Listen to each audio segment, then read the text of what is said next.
Okay. So this is our new topic, kinetics, in which we will deal about the rate of reaction or speed of reaction. ठीक है? Physics में कैसे आप speed measure करते हैं? Speed is equal to distance upon time. But chemistry में कैसे करेंगे? टाइम तो है, डिस्टेंस नहीं है. क्या ऋषभ? नहीं है distance. So here we will measure the speed of reaction in terms of concentration. ठीक है? Change in concentration with time. ठीक है? समझ में आ गया? Change in concentration with time. ठीक है? एक सिंपल सा एग्जांपल लेते हैं. Suppose A is turning into, ठीक है? In general, reactant A is turning into protein. तो जब आप रिएक्शन स्टार्ट कर रहे हैं तो what is present is the ratio only A. सिर्फ क्या है? ए है. With time some amount of A has been change into product. Correct? तो what is happening to the concentration of A? Is decreasing और increasing? Decreasing. और product की concentration क्या हो रही है? इंक्रीज हो रही है. समझ में आ रहा है? यही काम करना है आपको. With time, what is happening? Concentration of A, ठीक है, is decreasing. ये साइड हमारा क्या है? Decreasing. With time. क्या हो रहा है ये? With time. और concentration of P. ये concentration आपको इक्विलिब्रियम से याद होना चाहिए. This is the active mass polarity basically, है ना?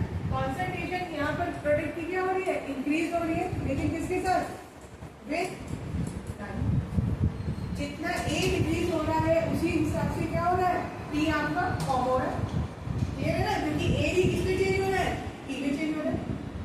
तो समझ में आ रहा है ना? तो ये हमारा सब हम पढ़ने वाले हैं किससे? काइनेटिक्स का. ठीक है? बहुत सिंपल टॉपिक है, आप लोगों को पसंद आएगा. तो अब इसको रिप्रेजेंट करने का एक तरीका है रेट. ठीक है?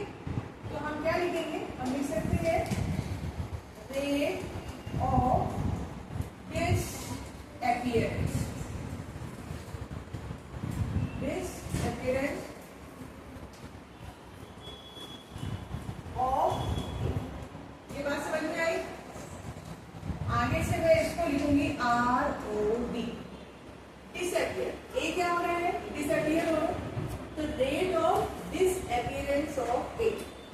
ठीक है?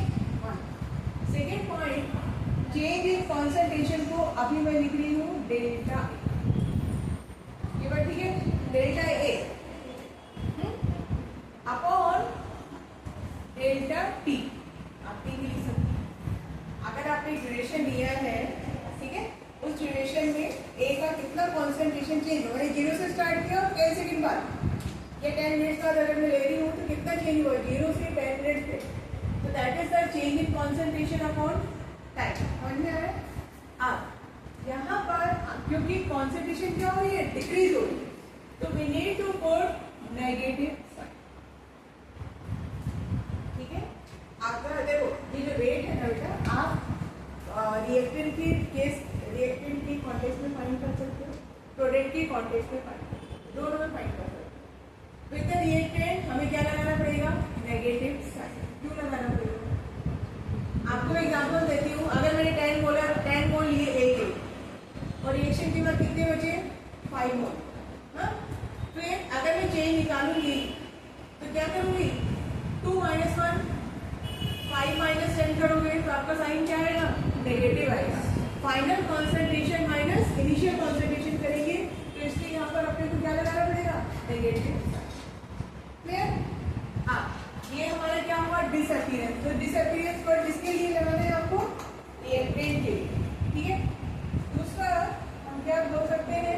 रेट ऑफ, क्या हो रहा है? रेट ऑफ अपीयरेंस ऑफ, और अपीयर हो रहा है भाई प्रोडक्ट. ठीक है? तो उसी फॉर्म में अगर लिखना चाहेंगे तो हमारा क्या हो जाएगा? Concentration of P upon delta. Shall I put negative sign here? नहीं. ठीक है? सब चीज समझ में आ रहा है? यहाँ नेगेटिव साइन नहीं लगाएंगे क्योंकि रिएक्शन कॉन्सेंट्रेशन, ठीक है। तो इसको हम क्या बोलेंगे, ROP, या कुछ लोग बोलते हैं इसको rate of formation, rate of appearance और डिसअपीयरेंस, ठीक है।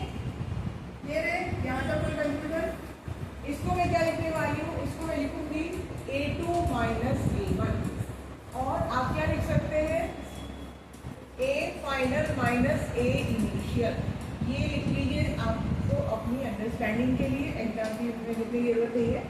फाइनल में से हमेशा क्या माइनस करना है, इनिशियल, तो इसीलिए आपका यहाँ पे क्या मिलने वाला है, नेगेटिव साइन,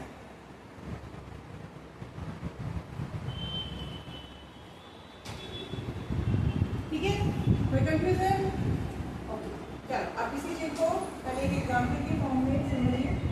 अगर आपका ये रिएक्शन चालू है, PCl5 is decomposing to give PCl3 and Cl, ठीक है। और मैं आपसे पूछूं कि भाई इसका लिखो आप रेट ऑफ रिएक्शन, तो rate of reaction we can write in terms of reactant as well as in terms of product, ठीक है। तो चलो अब मैं वर्ड यूज कर रही हूँ रेट ऑफ रिएक्शन, ध्यान देना, ठीक है। रेट ऑफ रिएक्शन का मतलब PCl5 है, तो ये क्या होगा, डिसअपियर होगा कि अपीयर होगा, डिसअपियर होगा, कॉन्सेंट्रेशन क्या होगी, डिक्रीज होगी, तो I need to put negative sign, तो can I write like this, negative delta PCl5 upon delta T, ऐसे आप रेट निकाल सकते हैं रेट ऑफ रिएक्शन, और it should be equal to, अब ध्यान देना अच्छी बात नहीं है, आपको अगर रेट ऑफ रिएक्शन निकालना है तो एक आप रिएक्टेंट की फॉर्म में ऐसे निकालेंगे विद नेगेटिव साइन, प्रोडक्ट के लिए क्या लिखेंगे, change in concentration of PCl3 upon delta T which is equal to change in concentration of chlorine upon delta, ठीक है। ये बात समझ में आई आप लोगों को? बीच में मैंने क्या डाला, यहाँ प्लस साइन नहीं है, ये कंफ्यूजन रहता है कुछ लोगों को, क्योंकि दोनों प्रोडक्ट हैं। देखो इस रिएक्शन में reactant and you are getting two products, ठीक है, तीन भी हो सकते हैं, किसी केस में चार भी हो सकते हैं। तो रेट ऑफ रिएक्शन आप इंडिविजुअली फाइंड कर सकते हो with the help of any reactant और with the help of any product, ठीक है। PCl5 के change in concentration upon time, ठीक है। तो यहाँ पर माइनस साइन क्लियर है सब लोगों को, क्योंकि PCl5 का जो कॉन्सेंट्रेशन है it is decreasing with time, ठीक है। अब आपने बोला कि PCl5 में PCl3 की हेल्प से रेट फाइंड करेंगे, तो अब आपको क्या करना पड़ेगा, change in concentration of PCl3 divided by time, but यहाँ नेगेटिव नहीं आएगा, यहाँ नेगेटिव नहीं आएगा, क्योंकि क्या हो रहा है, ये प्रोडक्ट है, आपने बोला नहीं PCl3 नहीं चाहिए, क्लोरीन चाहिए, यहाँ तक कोई कंफ्यूजन, कोई प्रॉब्लम, ठीक है। तो रेट ऑफ रिएक्शन आप दो तरीके से निकाल सकते हैं, प्रोडक्ट की हेल्प से भी और रिएक्टेंट की हेल्प से भी, ठीक है। चलो अब एक ग्राफ देखेंगे,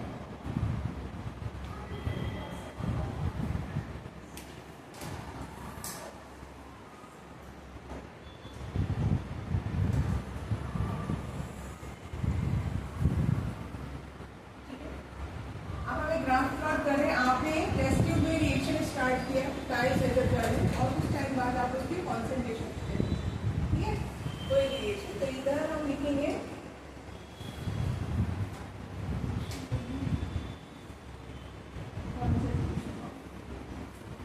here we are taking concentration of reactant, मैं R लिख रही हूँ रिएक्टेंट के लिए, ठीक है, क्या लिखा मैंने R, क्या अब आप बताएंगे, फिर आपने कोई भी रिएक्टेंट लिया टेस्ट ट्यूब में, ठीक है, और रिएक्शन शुरू, हमारी रिएक्शन ये चल रही है R इंटू प्रोडक्ट, अभी when T is equal to 0, what is the concentration of R, आएगा ऊपर आएगा, समझ में आएगा, ठीक है, क्योंकि इस जीरो टाइम पे आपके टेस्ट ट्यूब में सिर्फ क्या लेवल है, R है, जैसे से टाइम इंक्रीज हुआ आपने यहाँ पर मान लीजिए, ठीक है, आपने 10 लिया, ये 20, ये 30,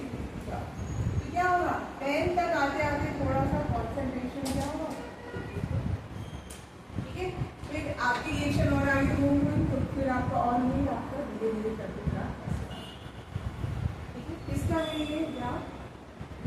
रिएक्टेड। समझ में आएगी बात? यही सेम ग्राफ आप प्रोडक्ट के लिए भी यूज कर सकते हैं, ठीक है। मैं दूसरा बनाती हूँ आपको समझाने के लिए। अब उसी रिएक्शन की मैं बात कर रही हूँ। Again here it is time और this is the concentration of product, ठीक है। तो जीरो टाइम पे क्या था? What is the concentration of product at zero time? Zero, ठीक है। 10 पे क्या होगा? थोड़ा सा आपको P मिलेगा, 20 पे मिलेगा, 30 पे मिलेगा। तो करते करते ये ग्राफ आपका आया। दोनों ग्राफ की हेल्प से आपको रेट ऑफ रिएक्शन कैसा मिलने वाला है? सेम मिलने वाला है, ठीक है। यहाँ तक कोई कंफ्यूजन?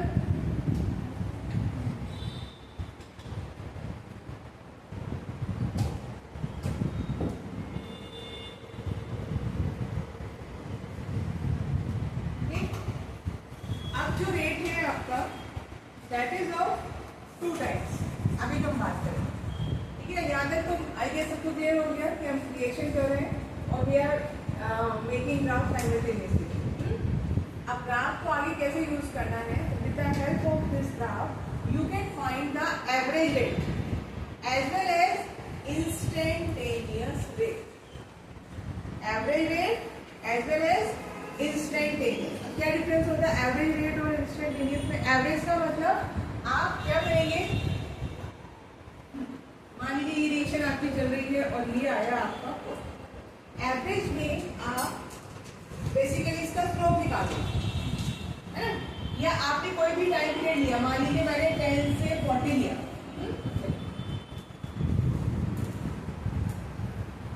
क्या निकाल रही हूँ मैं अभी? आर एवरेज, ठीक है। तो मैंने कौन सा टाइम पीरियड लिया है यहाँ पर लिखती हूँ, मैं कंसीडर कर रही हूँ 10 से 40। I can choose any time, 0 to 40 ले सकते हो आप, 0 to 30, जो आपका मन है आप वो टाइम पीरियड कंसीडर कर सकते हो, ठीक है।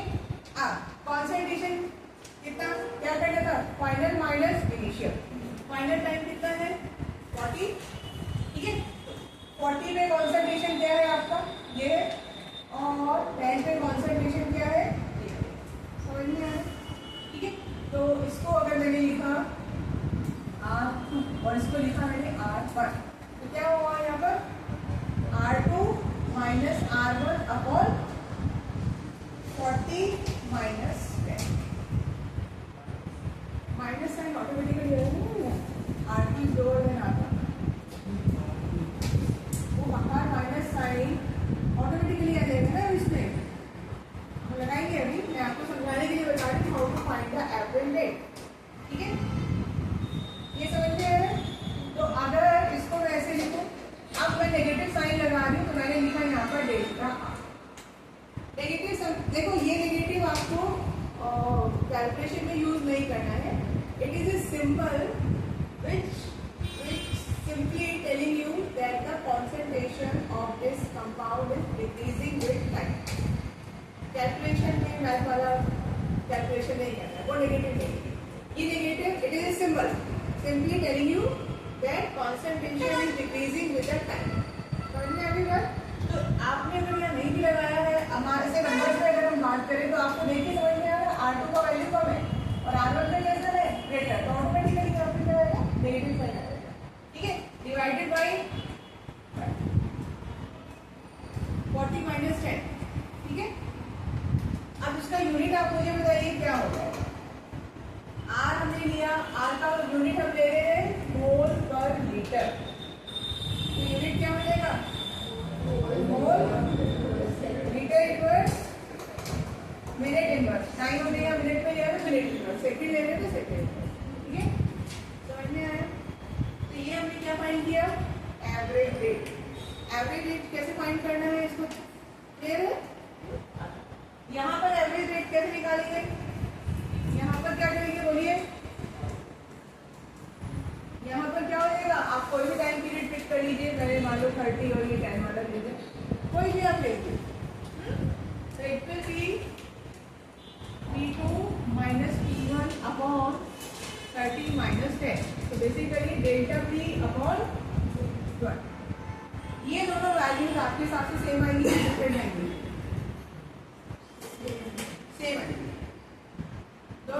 रेट की कैसी आएगी, सेम आएगी, क्योंकि यहाँ आप रिएक्टेंट की क्वांटिटी निकाल रहे हो, वहाँ पे किसकी वैल्यू निकाल रहे हो, प्रोडक्ट। ठीक है, एवरेज रेट समझ में आया, कोई भी दो वैल्यू पकड़ ना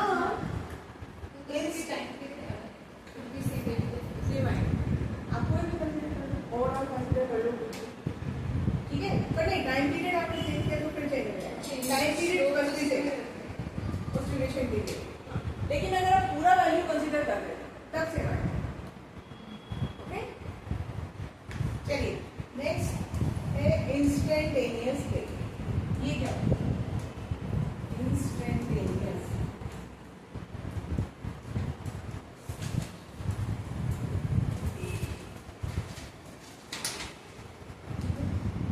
एवरेज रेट तो ठीक है, आपने पूरे ग्राफ में कोई भी दो वैल्यू पिक की आपने निकाला। इंस्टेंटेनियस रेट का मतलब होता है कि अगर मैं आपसे बोलूं, ऊपर वाले ग्राफ कोई भी ग्राफ में अगर मैं आपसे बोलूं कि what is the rate at 22 second, 22 मैंने आपको एक फिक्स नंबर दे दिया, 22 मिनट में what is the rate of reaction, या मैं आपको बोलूं कि 30 मिनट में क्या था रेट ऑफ रिएक्शन। एवरेज समझ में आया, एवरेज में you are considering the time difference, but instantaneous में एक पर्टिकुलर टाइम पे रेट ऑफ रिएक्शन क्या है, that is the instantaneous rate. कितना समझ में आया, इंस्टेंटेनियस मतलब एट ए पर्टिकुलर टाइम, उससे पहले आपसे पूछा जाए कि रेट क्या है तो उसको हम क्या बोलेंगे, इंस्टेंटेनियस रेट। उसका तरीका क्या है, उसका तरीका एक अलग ग्राफ में आपको बता रहा हूँ। इंस्टेंटेनियस रेट का क्या करना है आपको, देखिए ये नंबर देंगे 0, 10, 20, 30, 40 और इधर चलिए हमने कॉन्सेंट्रेशन ऑफ प्रोडक्ट, ठीक है, और ये आपका ग्राफ है, ठीक है, ऊपर वाले ग्राफ बना रहे हैं। अब आपको क्या फाइंड करना है कि भाई 35 मिनट पे what is the rate of reaction, इसमें 35। आज का तरीका सब लोग देख लीजिए हाउ टू डू इट। आप यहाँ पर ये पॉइंट लगाइए 35, इसमें अप्रोक्सीमेट यहाँ पे आ रहा है ना, ये वाला पॉइंट। अब आपका मैथ्स आ जाएगा, यहाँ पे क्या करना है, you have to draw a tangent by touching this point. And then maths जानते हैं ना सब अच्छे से, मुझे नहीं आता, बता देना गड़बड़ हुआ। ऐसे आप क्या करेंगे, टेंजेंट ड्रॉ, और फिर इस टेंजेंट का क्या निकालेंगे, स्लोप, तो वो आपको क्या देगा, इंस्टेंटेनियस। क्लियर है भाई, any confusion?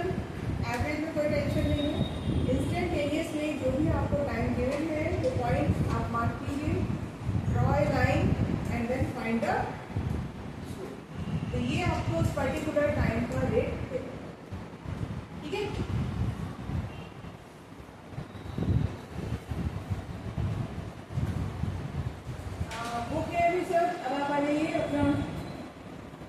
My book it is page number 95। आइए एक बार एग्जाम्पल 4.1 आपकी बुक में चलती है, होगा एग्जाम्पल 3.1, पीछे फिरना पड़ेगा, उधर है वो सबकी बात है, मेरे को दे दो पीछे, अच्छा आपके पास नहीं होगा आपका। एग्जाम्पल 4.1 रीड कीजिए, देखिए क्या दिया है।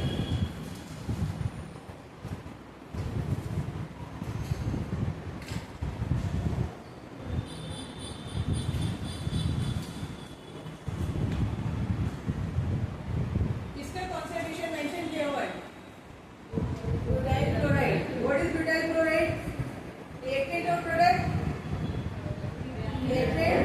Now check the data, is the concentration decreasing or increasing?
आपको रेट निकालना है ना।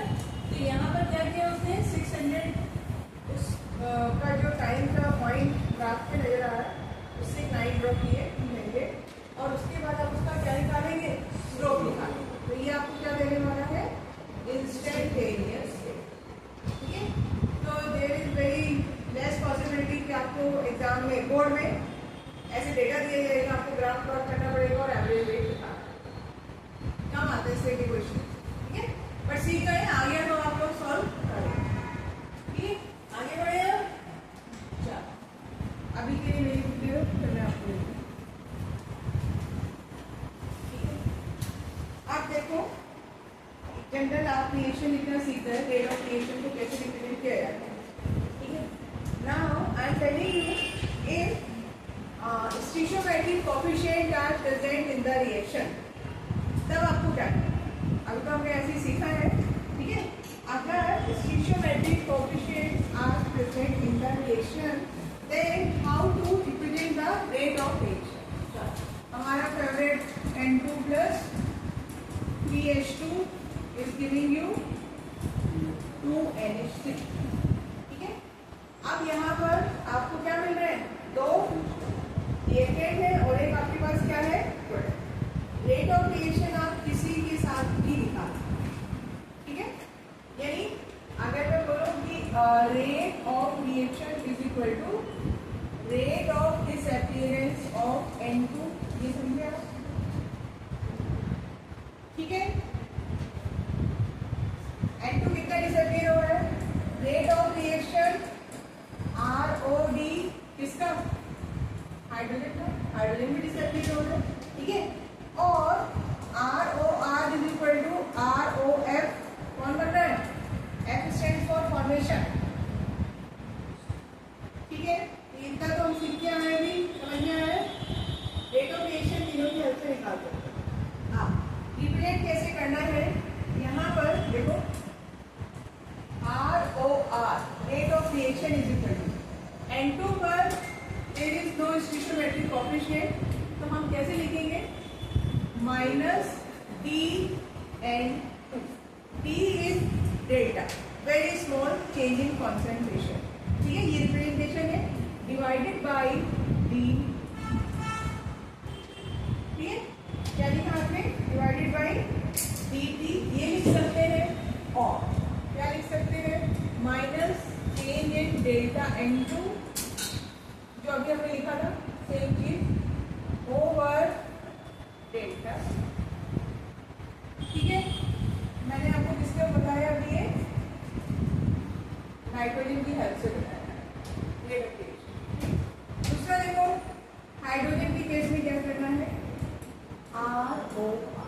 अब क्या कीजिए, whatever the stoichiometric coefficient written, उसको आपको 1/3, 1/2, 1/4 ऐसे लिखना है।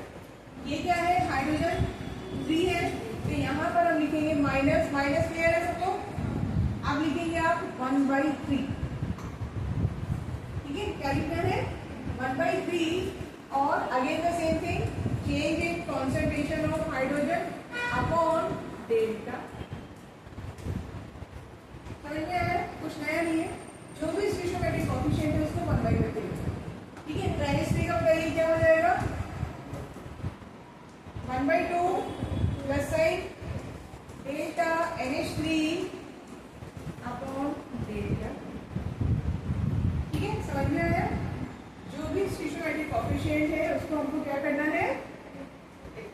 ठीक है, इसी को मैं एक लाइन में भी लिख सकती हूँ, राइट, इसी को कैसे लिखते, तो मैंने आपको सेपरेट करके लिखा है, अदरवाइज हम क्या लिख सकते हैं, ROR is equal to minus delta N2 upon delta D। ठीक है, which is equal to minus 1/3 delta H2 upon delta D, which is equal to 1/2 delta NH3 upon delta। देखो, ये इस रिएक्शन के लिए रिप्रेजेंटेशन है इसका रेट ऑफ, समझे। हाँ, आप फिर से ऐसे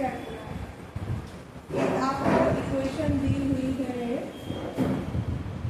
ये ग्राफ के एडजेसेंट 5BR BRO3, 5BR लो, 5BR BRO3 ये, ठीक है। इसको आपको रेट ऑफ रिवेरिएशन अपने हाथ से लिखो, बुक से मत देखना, मिला। इस रिएक्शन, पहले रिएक्शन लिख लीजिए। अच्छा एक काम करो, बुक बंद कर दो, बुक से छोड़ो, मैं यहाँ पर मैं बता दूँ, मैं आई एम राइटिंग दिस और आप इसका रिप्रेजेंटेशन मुझे लिख के दिखाओ। PR negative, 5BR negative plus BRO3 negative plus 6H positive is giving you 3BR2 plus 3H2. ठीक है, so write down the equation to find the rate of reaction. जैसा मैंने एक लाइन में लिख के दिखाया था ना, ROR is equal to this, वैसा ही आपको पढ़ना। चलिए इसको लिखिए और एक बार बुक में मैच करो, सही लिखा है नहीं लिखा है, मैं भी चेक करते हैं।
चलो अभी आपको समझ में आएगा कैसे रेट ऑफ रिएक्शन फाइंड करना है।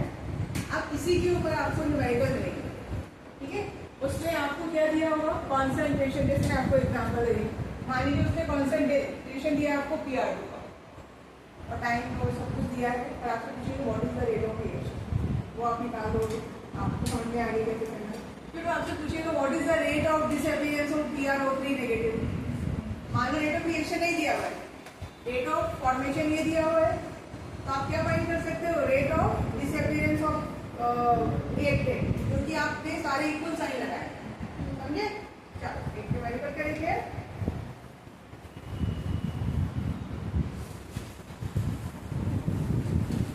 तो आपको क्लैरिटी आ जाएगी क्या करना है।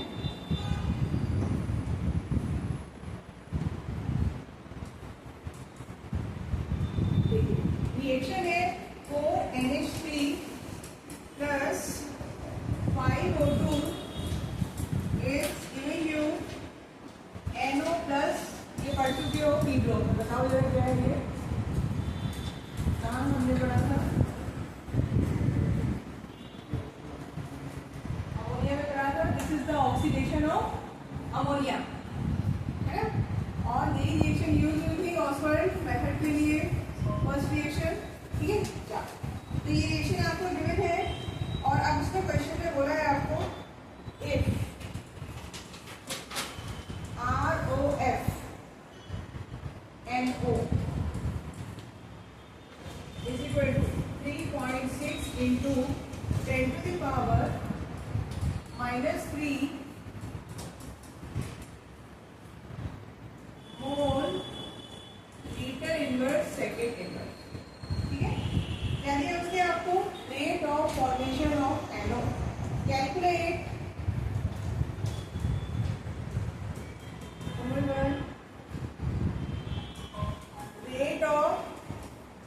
appearance of NH3, ठीक है. Second ROF of. कर सकते हो. मेरी हेल्प की जरूरत है नहीं होनी चाहिए. आप पहले इस रिएक्शन का रेट ऑफ रिएक्शन का पूरा फॉर्मेट लिख लो और उसमें आपको क्या मेंशन किया हुआ है उसने rate of formation of L.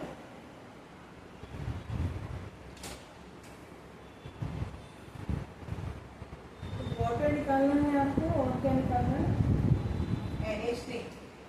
तो सिर्फ NH3 और NO का आप कंसीडर कर सकते हो. सेकंड केस में NO और वाटर कंसीडर कर सकते हो.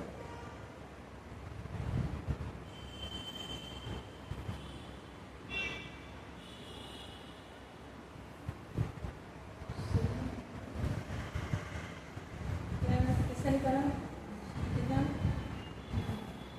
नहीं है.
NH3 का भी सेम वैल्यू आएगी आपकी, है ना.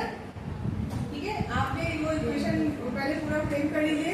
फिर कंसीडर कीजिए NH3 का क्या आएगा 1/4 delta NH3 upon delta T is equal to क्या हो जाएगा 1/4 delta NO upon delta T. तो इसका आपको वैल्यू दिया हुआ है ना. तो वही आएगा. सेकेंड वाटर का वाटर के ऊपर निकाला है 5.4 इंटू 10⁻⁻3. ठीक है. वाटर के कैसे लिखा है. वाटर और इसका रिलेशन देखो NO और 6H2. इक्वेशन के ऊपर जिसने लिखी थी देखो क्या हो जाएगा -1/4.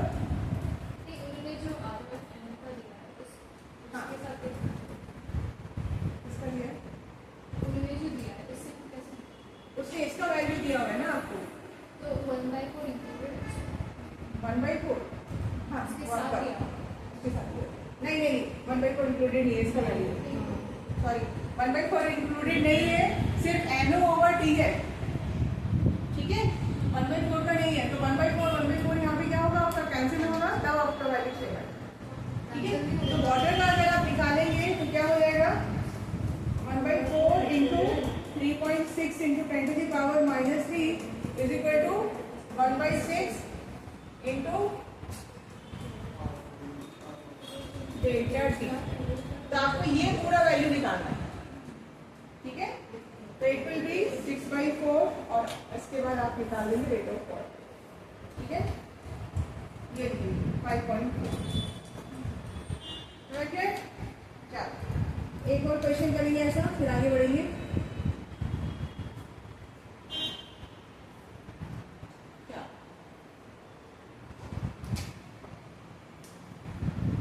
आपको रिएक्शन दी है 2A + B is giving you C. ठीक है. 3C कितना है यहाँ पर 3C. ठीक.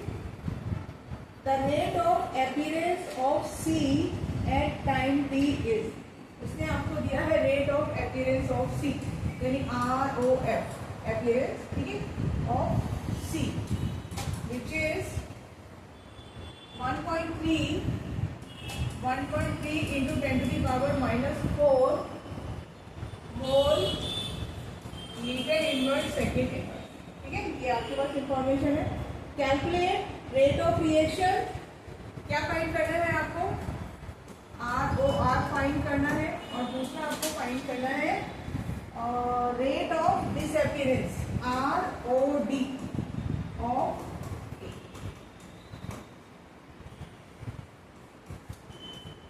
क्वेश्चन समझ में आया? C का दिया हुआ है और A का फाइंड करना है और रेट ऑफ रिएक्शन फाइंड करना है। जल्दी से आता है।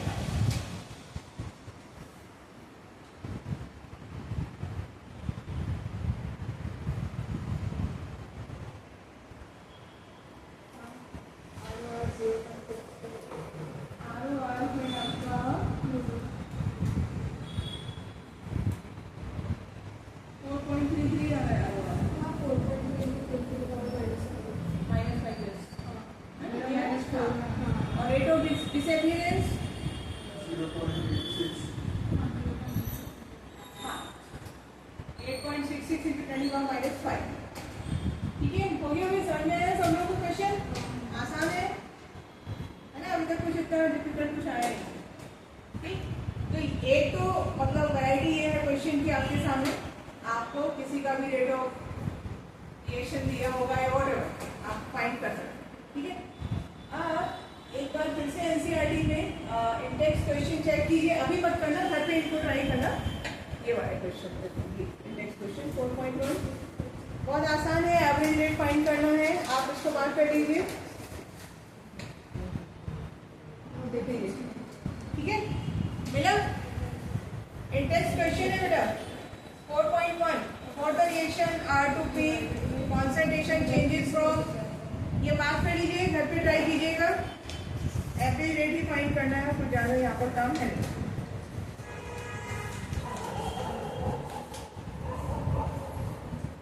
चलिए देखिएगा, थैंक यू। एक ब्रेक चाहिए क्या? नहीं, बोलो पहले कर दीजिए।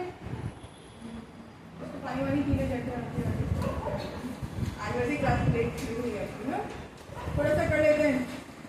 मेरा एम है कि जाने से पहले थोड़ा आपको करा दूँ ताकि आप बाद में इसके क्वेश्चन कर पाएं। चलो अब अच्छी वाली चीज़ आ रही है, हो जाओ रेडी।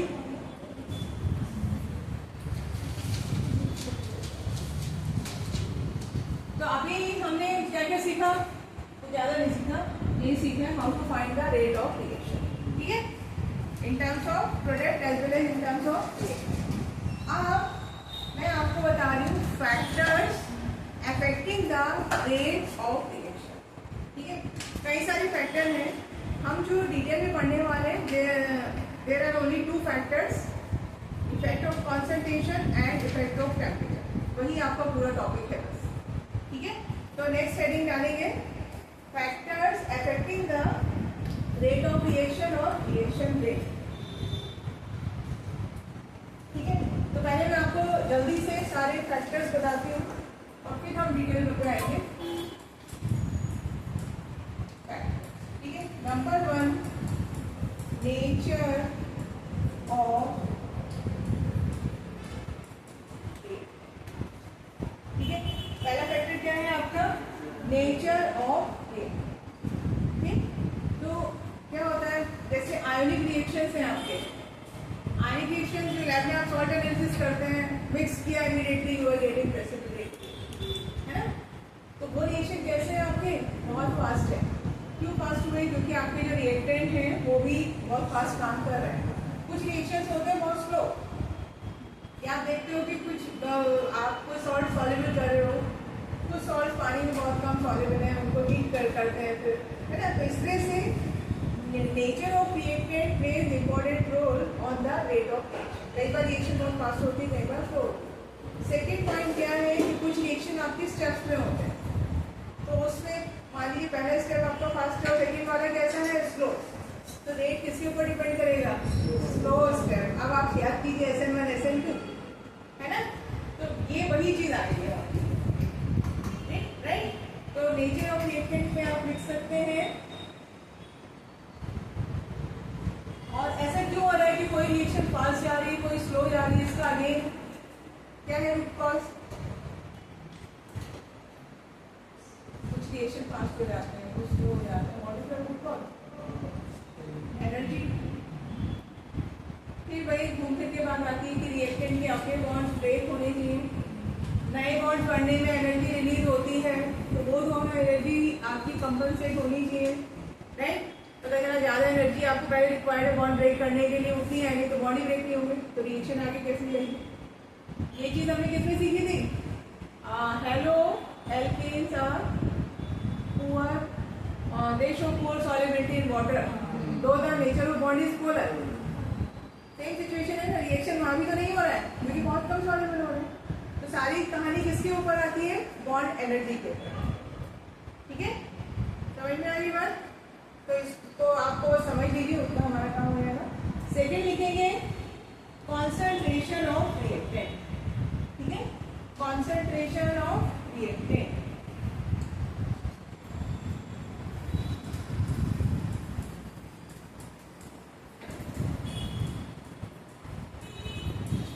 ये हम बहुत डिटेल में पढ़ने वाले हैं, ये बात अब आगे ये होगा, ठीक है।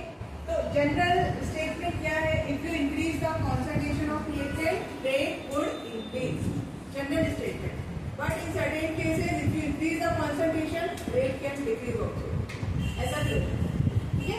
तो जनरल आप लिख सकते हैं कि if the concentration of reactant increases, क्या हो रहा है, ROR इन जनरल, ये हमारा चल रहा है, ठीक है। This is the second factor. उल्टा भी होता है, ये डिपेंड करेगा, अलग अलग केस आएंगे भी आगे। थर्ड है आपका टेम्परेचर, थर्ड फैक्टर क्या है, temperature. Again the same statement, when you increase the temperature by 10 degree Celsius, general statement में आपको अभी बता दूं थोड़ा सा, क्या है टेम्परेचर, ठीक है। If you increase the temperature by 10 degree Celsius, ROR becomes double,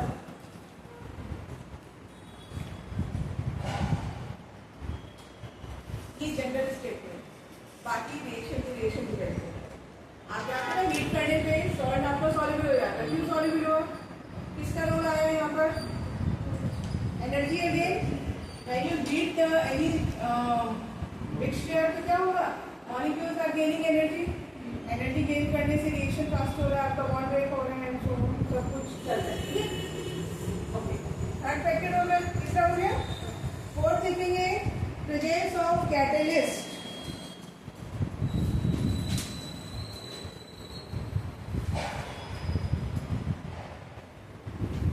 क्या होगा, कैटलिस्ट क्या करता है, एक्सीलरेट करता है, ठीक है। Catalyst, presence of catalyst increases the rate of reaction, ठीक है। कैटलिस्ट के बारे में आगे आएगा, और लिखा आपने ये पॉइंट लिखा, catalyst help in increasing the rate of reaction without being used in the reaction और without being part of the reaction, ठीक है। कैटलिस्ट कभी भी रिएक्शन में यूज नहीं होता, बाकी और सब काम करता है, ठीक। और एक चीज और ध्यान रखिएगा, मैं आपको ये पॉइंट रिलेट कर रही हूँ with the equilibrium constant. Generally इसके ऊपर क्वेश्चन मिलता है कि हमें सीखा था निकालना equilibrium constant, the value of equilibrium constant does not change with the presence of catalyst. के का वैल्यू सिर्फ क्या है, वही रहता है, बट किसमें चेंज आया, presence of catalyst only helps in attaining equilibrium faster. ध्यान दीजिएगा, इसलिए क्योंकि अभी बात करें कैटलिस्ट की, presence of catalyst does not change the value of equilibrium constant, it only helps in attaining equilibrium faster. यहाँ पर स्पीड अप हो रही है रिएक्शन, वो ठीक है, लेकिन इक्विलिब्रियम वाली भी रिएक्शन है तो के का वैल्यू इट रिमेन्स सेम। यहाँ तक कोई कंफ्यूजन नहीं। नेक्स्ट देखिए, surface area of the reactant, surface area of the reactant, चलो भाई बताओ, for the faster reaction surface area should be high और लो, हाई, है ना। इसीलिए जो हम कपड़े सुखाते हैं वो कैसे करा के सुखाते हैं, राइट, ऐसे ही उसको लकड़ी बना के रख दो, क्या होगा, और इसीलिए मैं तो सूखेंगी रेनी सीजन में, तो मेन रोल किसका है, सरफेस एरिया, ठीक है। तो higher the surface area, higher is the rate of reaction. Next है presence of light.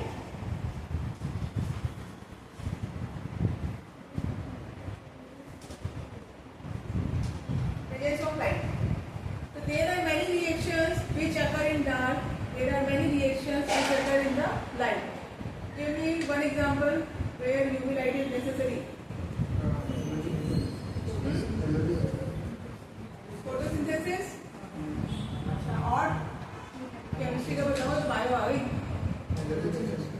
Halogenation of halogens. यहाँ पर आपको किसकी रिक्वायरमेंट थी? UV light. तो जो रिएक्शन में लाइट की रिक्वायरमेंट होती है वो रिएक्शंस को बोला जाता है फोटोकेमिकल। ठीक है, तो ये सब फैक्टर्स हैं जो क्या करते हैं, रेट ऑफ रिएक्शन को क्या करते हैं, अफेक्ट करते हैं। हम जो डिटेल में पढ़ने वाले हैं, एक तो हम पढ़ेंगे कॉन्सेंट्रेशन ऑफ रिएक्टेंट और दूसरा हम पढ़ेंगे कॉन्सेंट्रेशन इफेक्ट ऑफ टेम्परेचर। दो पढ़ेंगे। तो नेक्स्ट स्टडी आएगा आपका कॉन्सेंट्रेशन ऑफ, ठीक है।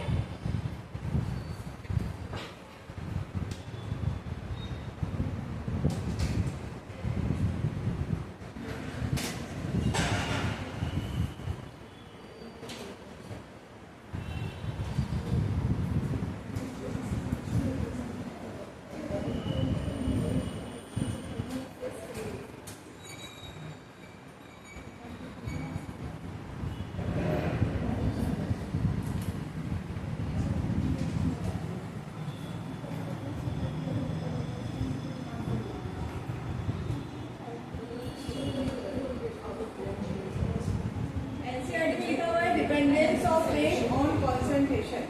एनसीईआरटी में आपका जो टॉपिक का नाम है वो क्या लिखा हुआ है, dependence of rate on concentration.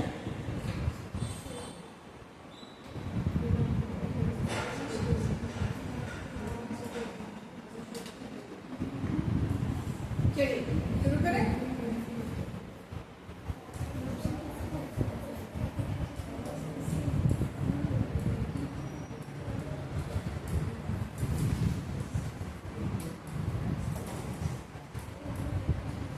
Dependence of rate on concentration of reactant.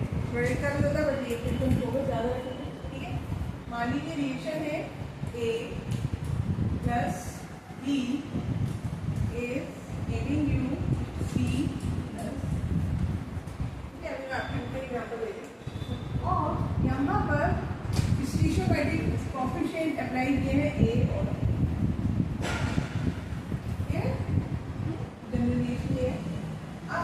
अगर मुझे लिखना है rate of reaction ROR depends, अब सब लोग क्या होता है, ROR depends on the concentration of A raise to power X। समझे? Rate of reaction is directly proportional to the concentration of reactant A raised to power X, ठीक है, as well as concentration of B raised to power, ठीक है। अब अच्छी चीज शुरू हो रही है तो इसके ध्यान से समझो। किसी भी रिएक्शन में, ठीक है, रेट किसके ऊपर डिपेंड कर रहा है, it depends on the concentration of reactant raised to power X and raised to power Y। ठीक, पहली चीज, ये जो X and Y है these are not stoichiometric coefficient, ठीक है। they may or may not be equal to stoichiometric coefficient, हो सकते हैं equal, but these are not stoichiometric coefficient। इसीलिए मैंने यहाँ पे A और B और X और Y करके आपको बताया, ठीक है। X और Y को क्या बोला जाता है, X and Y are the order of reaction। अब order वर्ड आपका शुरू होगा, जैसे हम बोलते हैं first order second order reaction, ठीक है। SN1 SN2 याद कीजिए, आपने क्या पढ़ा था, SN1। वन का मतलब क्या है, rate of reaction depends only one molecule, है ना, ठीक है। तो ऐसे ही अभी ऑर्डर आप सीखने वाले हैं यहाँ पर, ठीक। तो अगर मैं आपसे सिर्फ X की बात करूँ, अभी थोड़ी देर के लिए हम सिर्फ किसकी बात कर रहे हैं, अच्छा पहले इसको कंप्लीट करें। तो ROR इज इक्वल टू, ये साइन लगाना पड़ेगा,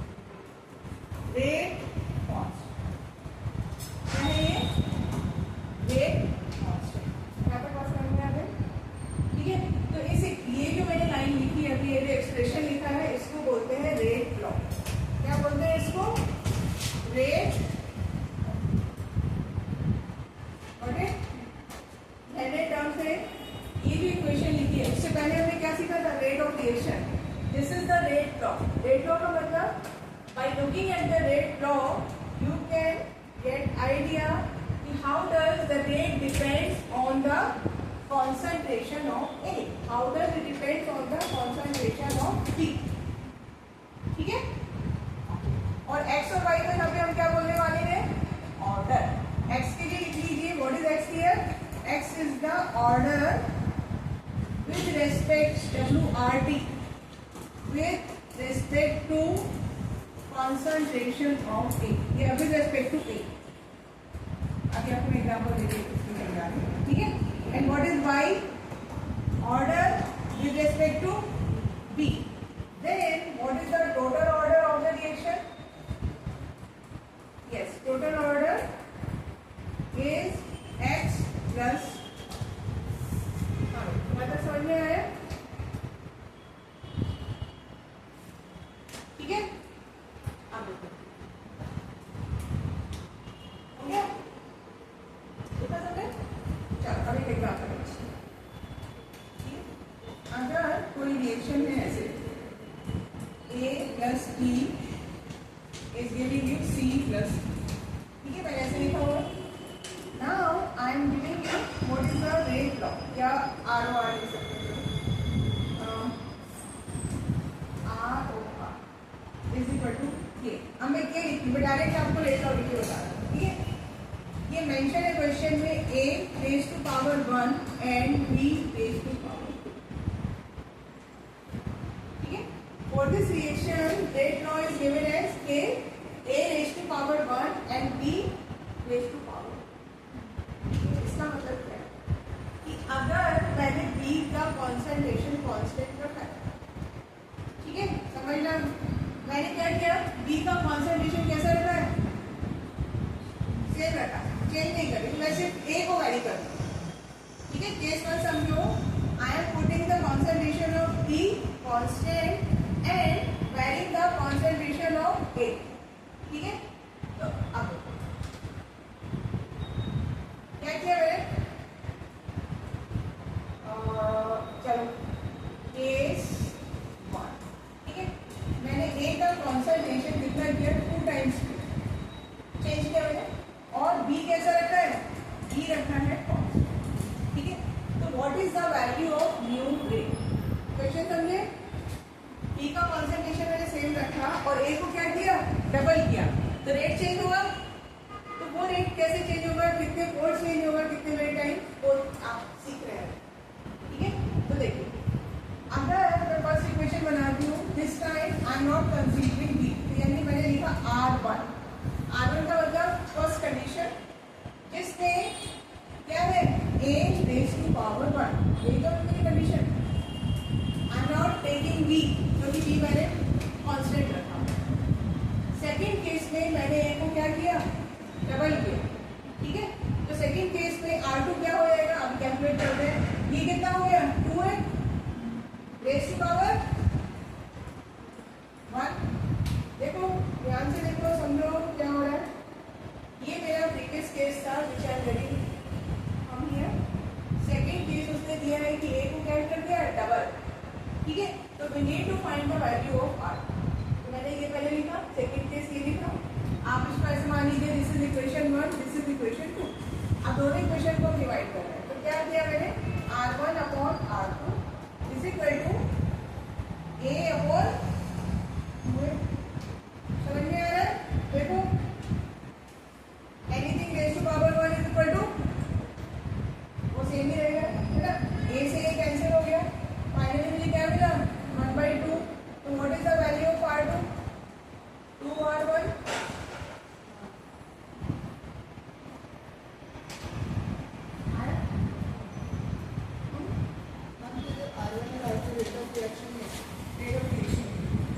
समझ में आई बात? यानी आपने जैसे A को डबल किया तो रेट भी क्या हो गया? डबल हो गया. अगर मैंने 3 टाइम्स किया होता तो 3 टाइम्स, 4 टाइम्स किया होता तो 4 टाइम्स. यानी जिस हिसाब से आपका रिएक्टेंट चेंज हो रहा है वैसा ही रेट वेरी कर रहा है.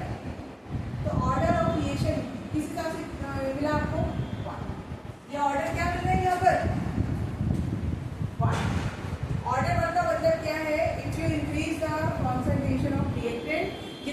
इंक्रीज कर रहे हो उतना ही क्या होगा, रेट इंक्रीज होगा उतनी ही टाइम। यानी आपने डबल किया तो रेट डबल हुआ, इसको 3 टाइम्स किया तो रेट 3 टाइम्स हुआ, इसको हाफ किया तो रेट क्या हो जाएगा, हाफ हो जाएगा, इसको 1/4 किया तो रेट क्या हो जाएगा, 1/4। ऑर्डर समझ में आया? ऑर्डर इज टेलिंग यू कि if you increase the concentration और decrease the concentration of reactant तो आपका रेट कैसे चेंज हो रहा है विथ रेस्पेक्ट टू पर्टिकुलर। अब यहाँ इसी एग्जांपल को लेके बी की बात करें तो मुझे समझ में आया ए के साथ ऑर्डर क्या है मेरा, 1 है, वो लिखा हुआ भी है, ठीक है। सेकेंड आइए केस बी की बात करते हैं तो R1 B1 बी लेते हैं, बी ये है मेरी फाइनल इक्वेशन, रेट लॉ ये है।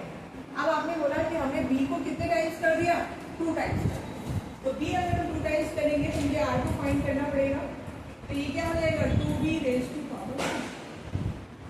पावर्स करते हैं सारा कुछ चाहिए जैसे आप करते हैं ना, फिर वही करना है, डिवाइड कर दीजिए, R1 upon R2 equal to क्या हो जाएगा 1/4, तो R2 इक्वल टू क्या होगा 4R1। Now compare this and this, क्या डिफरेंस मिला, वहाँ b को डबल करने पे रेट 4 टाइम्स होगा, यहाँ डबल करने पे रेट डबल होगा, क्यों हुआ ऐसा, ऑर्डर दोनों की कैसे है अलग। With respect to A, order is 1. With respect to B, order is 2. तो B को आप डबल करोगे तो रेट उससे और दोगुना है ना, 2 टाइम्स आपका बेटर होगा। अगर मैं B वहाँ पे 3 टाइम्स करती हूँ तब क्या होगा 9 टाइम्स, समझिएगा। अगर मैंने यहाँ पे 3 भी कर दिया तो 3 का स्क्वायर क्या हो गया 9, तो न्यू रेट बिकम्स 9 टाइम्स, ठीक है। 4 टाइम्स किया तो कितना हो जाएगा 16 टाइम्स, समझ में आया, ठीक है। तो 1 और 2 यहाँ पे आपको क्या बता रहे हैं, these are the order with respect of individual reactant. इसी रिएक्शन में अगर आपसे पूछा जाए कि what is the overall order, तो क्या हो जाएगा 2 + 1। ऑर्डर समझ में आया ना? एक ऑर्डर का छोटा सा डेफिनेशन लिखेंगे,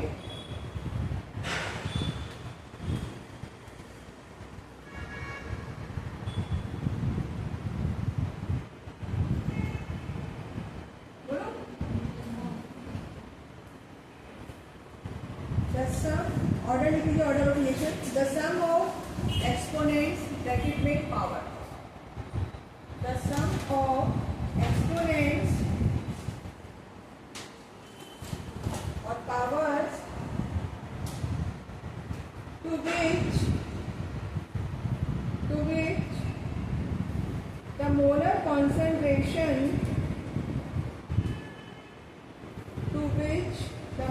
concentration in the rate law equation are raised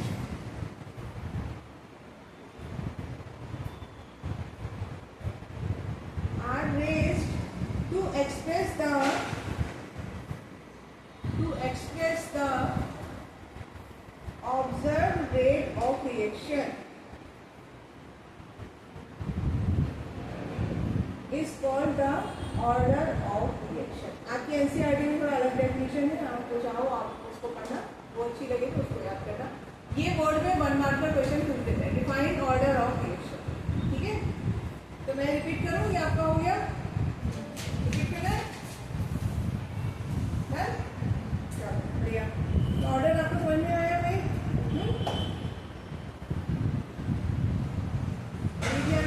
कि ऑर्डर आपके स्टिशियोमेट्रिक कोएफिशिएंट नहीं है, ठीक है। अब ऐसा लग रहा है टाइप्स ऑफ ऑर्डर जो हम पढ़ने वाले हैं। अब जो ऑर्डर है एक आप पढ़ेंगे जीरो ऑर्डर,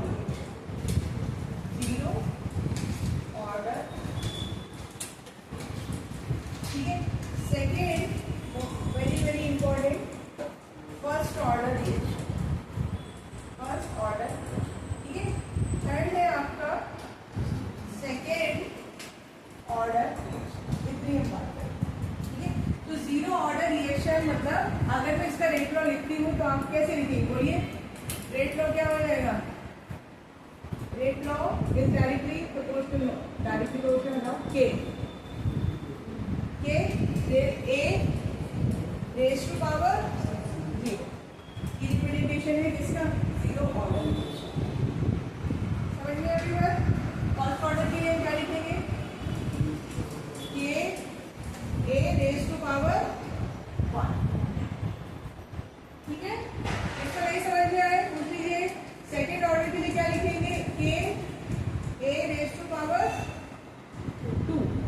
अगर आपने पावर 3 किया तो वो थर्ड ऑर्डर रिएक्शन हो जाएगी। ऐसे ही एक हम जनरल ऑर्डर रिएक्शन साबित करेंगे। ठीक है, अभी हमारा फोकस रहेगा इस पर zero order right first order. ऐसे आ जाएगा आपका यही है। ठीक है, ऑर्डर समझ में आया? अभी वापस आएंगे इधर। एक और टर्म है बेटा आप लोगों का मॉलिक्यूलैरिटी। देखिए मॉलिक्यूलैरिटी, मॉलिक्यूलैरिटी क्या होता है? Molecularity is the number of molecules participating in the reaction. Number of molecules participating in the reaction.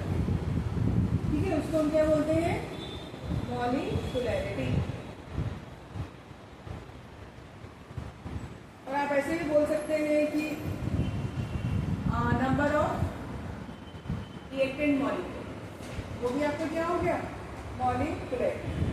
ठीक है, जैसे एक एग्जांपल है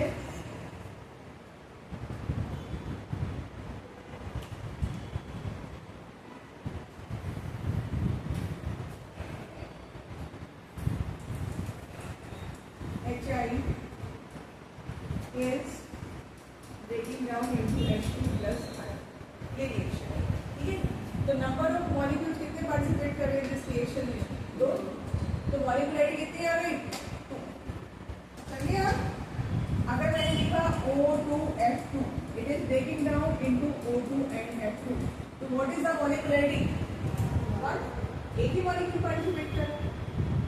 समझ में आया? Molecularity is the number of molecules participating in the reaction। ठीक है, अगर मैंने लिखा आपको 2NO plus O2 is giving you NO2, what is the molecularity? 3। ठीक है, तो ये जो molecularity का concept है that is applicable for elementary reaction। आप ये बता रहे what is elementary reaction? हम जो रिएक्शंस होते हैं ना उसको दो कैटेगरी में डिवाइड करते हैं, एलिमेंट्री एंड कॉम्प्लेक्स। एलिमेंट्री मतलब सिंगल स्टेप रिएक्शन, कॉम्प्लेक्स कैसे है? Multi step reaction. ठीक है, तो मॉलिक्यूलैरिटी का कॉन्सेप्ट है that is not applicable for complex reaction. वहाँ क्या हो रहा है समझिए आप? कॉम्प्लेक्स रिएक्शन में मतलब ऐसे समझिए, ए से क्या बना? बी, बी से फिर क्या चेंज हुआ? सी, सी से आपका क्या बन रहा है? डी, और डी से फिर जाके आपका फाइनल प्रोडक्ट बन रहा है। ये है कॉम्प्लेक्स रिएक्शन। तो ये सब क्या कंसीडर करते हैं? इंटरमीडिएट। आप देखो अगर इसको ऐड करोगे तो ये सब कैंसिल हो गए, फाइनली ए से क्या मिल रहा है? डी। तो आप मॉलिक्यूलैरिटी में एक लाइन ये नोट कीजिए, this concept is applicable only for elementary reaction. ठीक है, और can molecularity be zero for any reaction? नहीं। ठीक है, एक और क्वेश्चन बोर्ड में पूछते हैं आपको, what is the difference between order and molecularity? ये मैं आपको what can I do? I will share pics in the group। ठीक है, डिफरेंसेस की आपको मैंने बता तो दिया मैंने, आप अपने नोटबुक में नोट कर लेना। किस किस का डिफरेंस आपको बताऊंगी? ऑर्डर ऑफ रिएक्शन और रेट ऑफ रेट कांस्टेंट के और ROR का। के आपका कांस्टेंट है, ROR वही आएगा। दूसरा डिफरेंस किसका भेजने वाली हूँ? Order and मॉलिक्यूलैरिटी। बोर्ड के हिसाब से आपको ये 2 मार्क का क्वेश्चन रहेगा पूछ लेना। ठीक है, तो ऑर्डर आपका 0 हो सकता है ना? 0 ऑर्डर रिएक्शन। ऑर्डर में भी 0, 1, 2, 3 फ्रैक्शनल हो सकता है, नेगेटिव हो सकता है, ऑर्डर का हो सकता है। मॉलिक्यूलैरिटी विल ऑलवेज बी 1, 2। ठीक है, समझ में आया? हम पहले क्या सीखने वाले हैं, कैसे होगी molecularity will always be whole number, zero नहीं हो सकती कभी, वरना रिएक्शन कहाँ से होगी। क्या है मॉलिक्युलरिटी, अगर आपको डेफिनेशन समझा होगा तो मॉलिक्युलरिटी आप कर लें, ठीक है। अच्छा, ऑर्डर का एक चीज और इम्पोर्टेंट पॉइंट है ऑर्डर में कि order can not be find by looking at the reaction. Molecularity जैसे मैंने आपको पूछा, आपने मुझे आंसर कर दिया। अगर मैं आपसे पूछूं कि what is the order of this reaction, तो आप और मैं कोई भी आंसर नहीं कर सकता, क्योंकि order can be find with the help of experiments only. Order ऐसे नहीं निकाल सकते हैं आप कि भाई आपने रिएक्शन लिखी और देखिए उसको कि हाँ इसका ऑर्डर क्लियर नहीं। हमें क्या करने पड़ेंगे, एक्सपेरिमेंट्स करने पड़ेंगे, ठीक है, तब हम ऑर्डर फाइंड करेंगे। तो now I am going to explain how to find the order, ठीक है।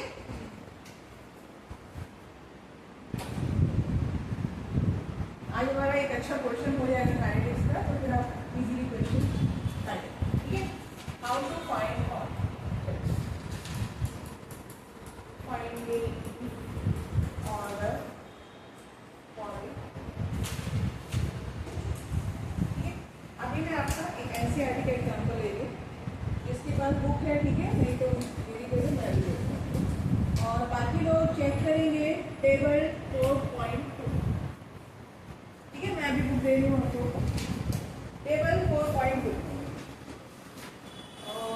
रिएक्शन में आपकी 2NO plus O2 is giving you 2NO। ये रिएक्शन के लिए आपको क्या करना है, ऑर्डर फाइंड करना है, ओके। सबके बाद लोग टेबल 4.2 सबको मिली, टेबल को जरा ध्यान से देखो, उसमें आपको क्या क्या दिया हुआ है, ठीक है। They have perform 4 experiment, serial number लिखा हुआ सबसे पहले, ठीक है। Then they mention the initial concentration of NO। NO का इनिशियल कॉन्सेंट्रेशन कितना है भाई, 0.3, 0.6, 0.3 और ये कितना है 0.6, ऐसे आपको डेटा गिवन होगा। तो ये नेक्स्ट उसमें दिया है आपको O2, O2 कितना दिया उसने 0.3, 0.3, 0.6 एंड 0.6, ठीक है। और इधर उसने आपको दिया हुआ है रेट, क्या दिया उसने, rate of formation of NO, ठीक है। क्या वैल्यू है 0.096, 0.384, 0.192 एंड 0.76। अभी जो आप सीखने वाले हैं बोर्ड में एक क्वेश्चन पक्का है, ठीक है। तो आज 3 नंबर 3 नहीं, ज़्यादा नंबर अपने पक्के करके जाएंगे, इसके ऊपर क्वेश्चन आता ही आता है। अभी जो मैं सिखाने वाली हूँ आपको, how to find the order of A, ठीक है। मैंने वो सारा डेटा लिख दिया है, अब आप ध्यान से समझो क्या फाइंड करना है, फाइंड क्या करना है, क्वेश्चन समझे, है ना। आपको जो क्वेश्चन मिलेगा वो बोलेंगे what is the order of reaction, sequence बताती हूँ आपको। Find the order of reaction, write down the rate law equation, find the overall order, और what is the new rate when you change the concentration from this to this. इसमें से आपको 4 चीजें पूछने को मिल जाएगी, ठीक है।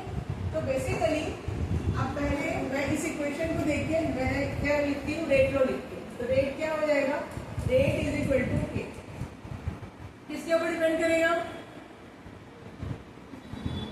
NO एंड O2, ठीक है। लेकिन मेरे पास ये इंफॉर्मेशन नहीं है कि NO की क्या है, A है, और O2 का B। I have to find the values for A and B। यही तो है क्वेश्चन, एक बार मेरे को A और B का वैल्यू मिल गया तो फिर सब मेरा काम हो गया, ठीक है। चलो तो हम 1 by 1 करेंगे, पहले सीख लीजिए, लिखना बाद में आप सब लोग, ठीक है। और बोर्ड में कैसे रिप्रेजेंट करना है वो भी आप तरीका सीख लीजिए। तो यहाँ पर first we will find for NO, आप दूसरा भी ले सकते हो, मैं NO ले रही हूँ। और आपको यहाँ पर अगर NO फाइंड कर रहे हैं तो सेकेंड रिएक्टेंट को कॉन्स्टेंट, उसको कंसीडर नहीं करेंगे, ठीक है। अभी के लिए NO फाइंड कर रहे हैं तो वो O2 को इग्नोर करेंगे, फिर O2 फाइंड करेंगे तो NO को इग्नोर करेंगे। ठीक, इग्नोर करने के लिए मुझे वो एक्सपेरिमेंट चाहिए जहां पर O2 का कॉन्सेंट्रेशन सेम और NO का वैल्यू कर रहा है। वो एक कौन से एक्सपेरिमेंट, 1 और 2 और 3 और 4 है ना।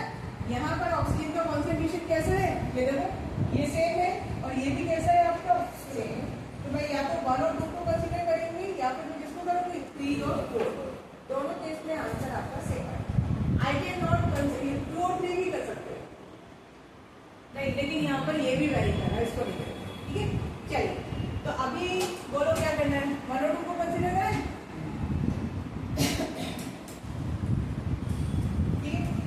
अब मैं लिख रही हूँ, ध्यान से देखो, R1 एक्सपेरिमेंट 1 लिखा मैंने।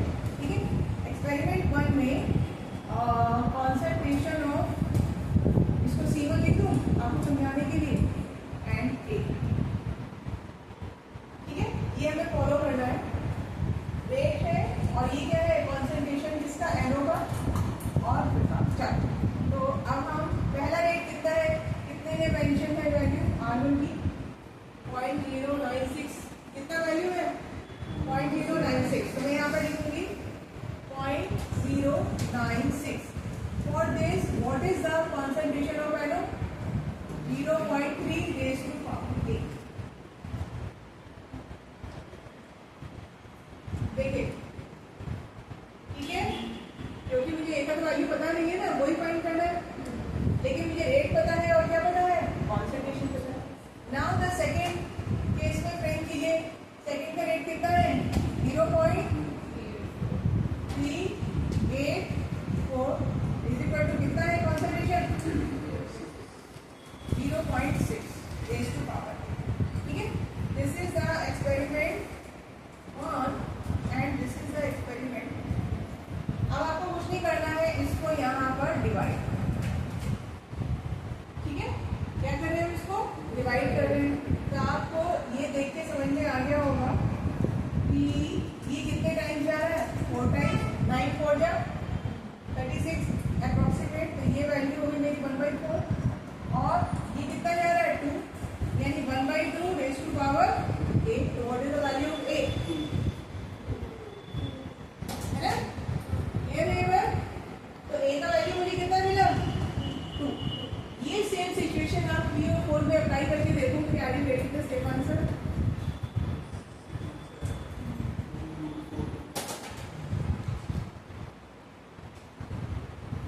आ रहा है, सेम आ रहा है, 19 4 जा 76, राइट। तो यहाँ पे किसका मतलब, ये भी आपने डबल किया।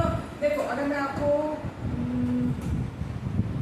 ये हम थोड़ा डायरेक्ट चलो है ना, बोर्ड में तो ये करके आना था, डायरेक्ट आप देखो इसको मैं क्या कर रही हूँ, इसको डबल कर रही हूँ। तो ये यहाँ पे कितने टाइम जा रहा है, 4 टाइम जा रहा है। इसको डबल करने पे वो 4 टाइम्स हो रहा है, तो ऑर्डर कितना हुआ 2, राइट। तो NO का ऑर्डर कितना मिला आपको, यहाँ पे मुझे क्या समझा अभी, NO रेज़ टू पावर। ठीक है, यही मेथड फॉलो करेंगे to find the order of oxygen. ठीक है, ऑर्डर ऑक्सीजन को फाइंड करना है ना, तो आपको वो एक्सपेरिमेंट चूज करने हैं where the concentration of NO is same. कौन से लेंगे, 1 3 ले सकते हैं और 2 और 4। आप लोग ट्राई करके देखो, बताओ मुझे क्या आ रहा है ऑर्डर।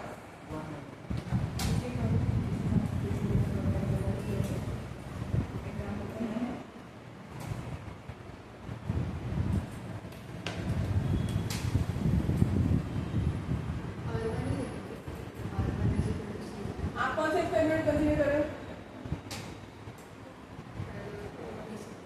आप फर्स्ट और थर्ड। तो फर्स्ट में R1 का वैल्यू ये है, ठीक है, लिखा है ना उसका रेट। करिए ऑक्सीजन का ऑर्डर सब लोग मुझे फाइंड करके दिखाओ।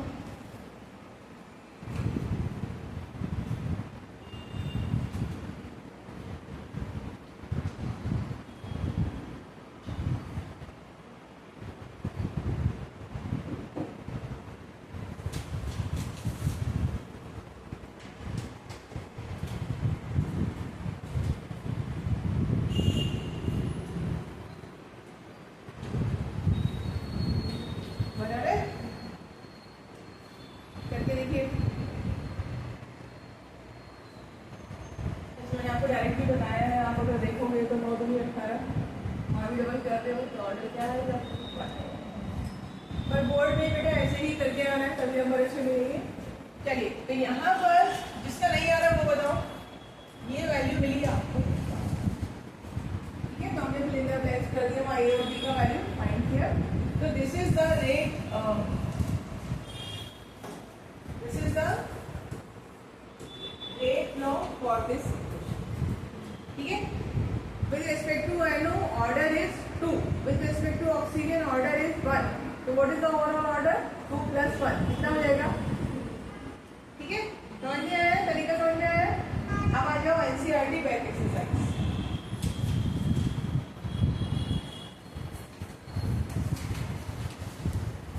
क्वेश्चन नंबर 4.6,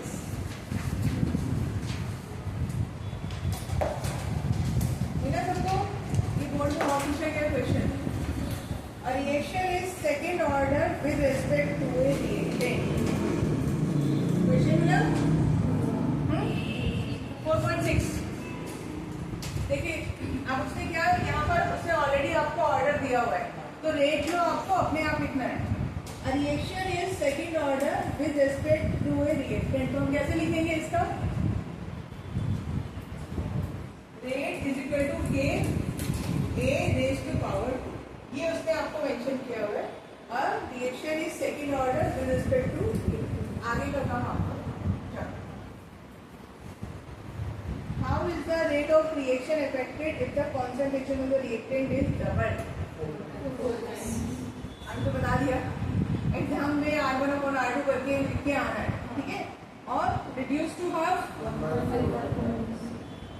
ठीक है। चलो ये हो गया। अब आप आइए next question number 4.9।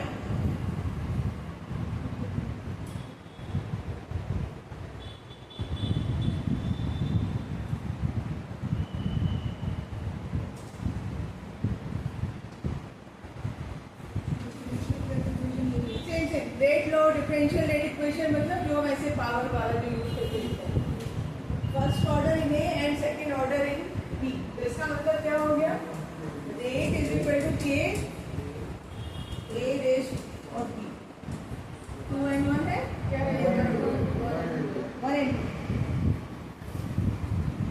1 and 2।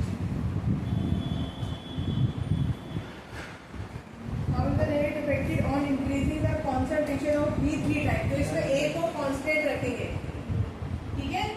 Part 2 में he is talking about only change in concentration of B, तो keeping A constant,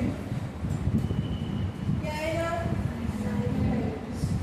तो यहाँ पर बोर्ड एग्जाम में एक लाइन लिख के आइएगा, new rate becomes 9 times to the older rate और the R, है ना, पूरी बात बता के आनी है, ऐसे मान लीजिए कि आप लोगों को समझ में नहीं आ रहा, नया रेट इतने टाइम हो गया। ओके नेक्स्ट क्या है, how is the rate affected when the concentration of both A and B are double, अब यहाँ पे दोनों को कंसीडर करना है, कितना आएगा 8 टाइम, ठीक है। इसी में आगे क्वेश्चन में आएगा कि अब आपके पास ए और बी का वैल्यू है, आर का वैल्यू है, तो you can also find the value of के, रेट कांस्टेंट, कैसे फाइंड करेंगे, रेट अपॉन कॉन्सेंट्रेशन, ठीक है। चलो अब आइए आप कौन सा करेंगे, question number 4.11।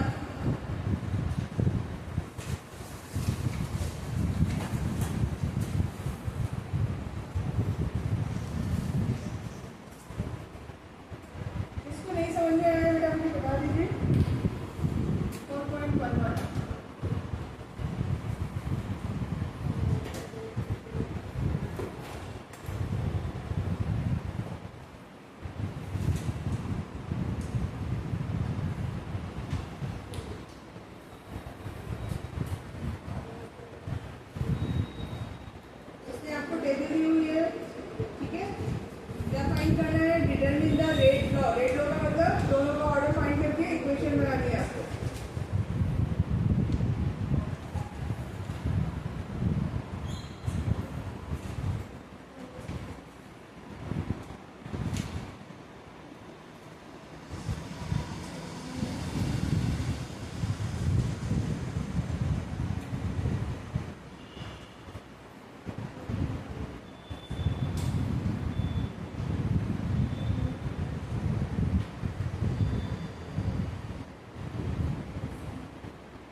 Find the rate constant. तो किसी भी एक एक्सपेरिमेंट को पकड़ो और आपको जिसमें स्क्वायर करना है स्क्वायर कीजिए, जिसमें 1 रखना है 1 रखिए, find the value of A.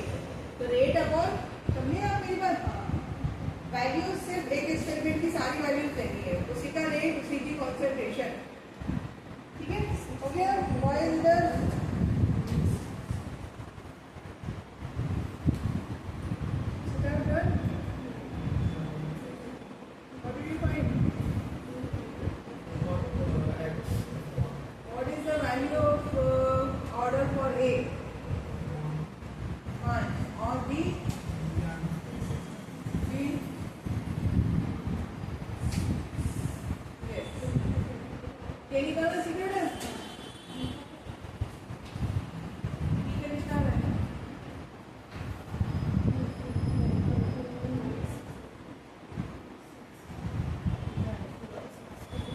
B का कितनी वैल्यू आएगी?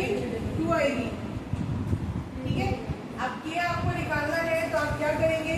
कंसीडर 1 एक्सपेरिमेंट, उसी का रेट का वैल्यू रखिए, उसी का ए का कॉन्सेंट्रेशन रखिए और उसी का बी का कॉन्सेंट्रेशन का square. That's how you can find the value of. ठीक है, समझ में आया how to find the order? Okay, अब ये क्वेश्चन 4.12 ये घर पे आप ट्राई करना और 4.10 ये भी आप घर पे कर सकते हैं।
फ्राइडे हमारा टॉपिक रहेगा इंटीग्रेटेड रेट इक्वेशन।